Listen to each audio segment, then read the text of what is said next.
Des œuvres aussi gigantesques que surprenantes. Notre voyage commence ici à la rencontre de ces créatures singulières, un mélange de bricolage et de figures mythologiques mexicaines, le tout animé par des circuits électriques à la vue des visiteurs. Voilà donc l'espace qui lance le long périple à travers l'exposition. Toi et moi, on ne vit pas sur la même planète. Vous allez me dire, attendez bien, on vit tous sur Terre. Oui, on vit tous sur Terre, mais cette Terre, on n'a pas l'impression que c'est la même pour tout le monde. Et donc l'exposition vous propose de déambuler à travers plusieurs planètes.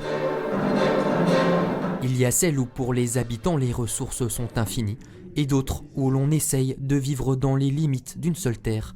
Une réflexion donc écologique qui s'inscrit parfaitement dans l'actualité. On a l'impression qu'on vit sur des planètes différentes, que certains ne viennent pas à la table, alors que leur responsabilité en termes de CO2 est connue, mais qu'ils ne viennent pas à la table des négociations de cette COP26. Et du coup, c'est comme s'ils se retiraient de ce monde et que c'est comme s'ils allaient vivre sur une autre planète. Donc c'est ça qu'on essaye de commenter. Notre excursion se poursuit un étage plus bas.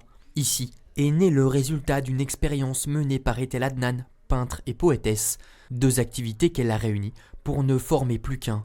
On y retrouve des témoignages de l'histoire de l'écriture et de la manière dont, dès ses origines, l'écriture a quelque chose à voir avec le dessin. Et aujourd'hui, souvent on peut entendre la phrase, ou on peut même la dire, mais moi je ne sais pas dessiner.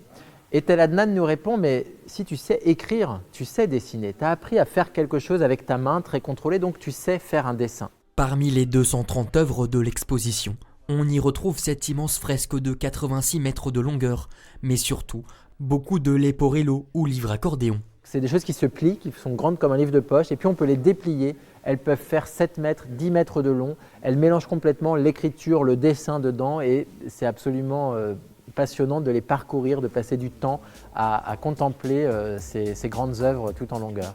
Notre visite se termine donc perdue dans les livres, plus que jamais visuels, là où désormais s'entremêlent sens et créativité.